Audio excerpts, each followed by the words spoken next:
I don't have much of a connection to Willy Wonka and the Chocolate Factory other than I saw it as a kid. Well, I saw Charlie in the Chocolate Factory, but this experiencing takes it to a whole new level. It is hilarious at how inept it is. Seriously, I'll share links in the description below, but they are bad. B-A-D, bad. But then Rolling Stone decided to roll in as they did and named the creator Billy Coull.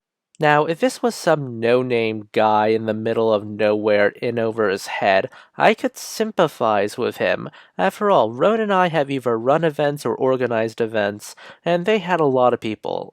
But this guy charged like $44 for the equivalent of DashCon. It's easy to brush him off as just inept, but it gets way worse.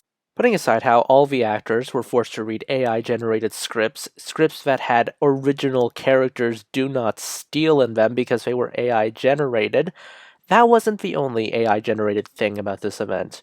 Promotional material for this event was all AI-generated, with words like in-chair inning entertainment and catting being used. But that's not the worst part of it.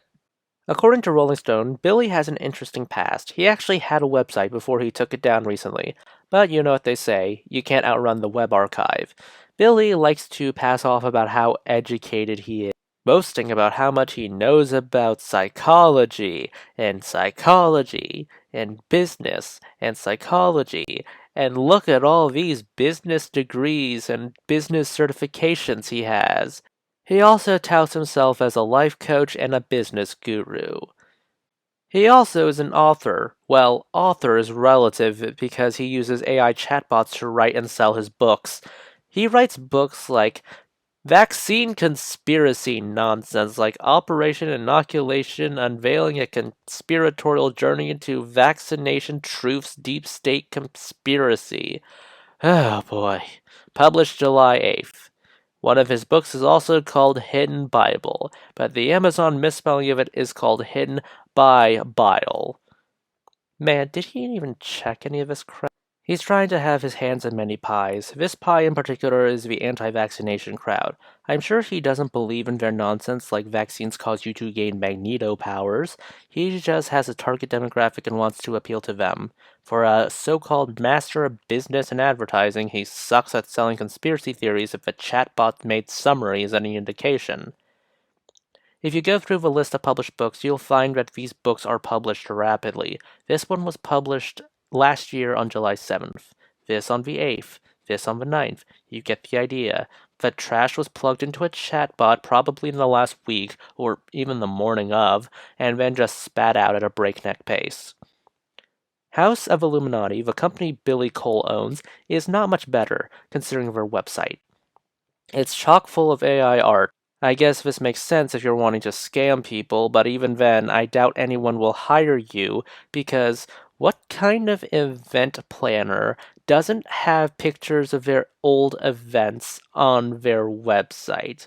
I mean, architects have pictures of the buildings they designed on their websites. Why wouldn't you have the events on yours? This is nonsense. This is a poorly made scam. For a business guru, you suck at the concept of marketing. Then again, Billy Coull is a grifter. As much as we can point and laugh at the obvious scam artist, and his scams are very obvious, I think we know what we're headed for. AI technology isn't leaving. It's only going to get better, which means the amount of scams will only increase, which means the amount of stories will only get worse, and possibly the harm will only get worse. So, hopefully, we can either curb AI, doubt that, or we can get better at pointing out AI-generated nonsense. Or we'll end up becoming so paranoid about AI that anything more complicated than a 5th grade reading level is going to be pointed out as, hey, that's AI generated. But those are just my thoughts. I'll leave the links in the description below. Please let me know what you think in the comments section. Please consider liking, subscribing, tipping the channel on Ko-fi. This is Cyril signing off.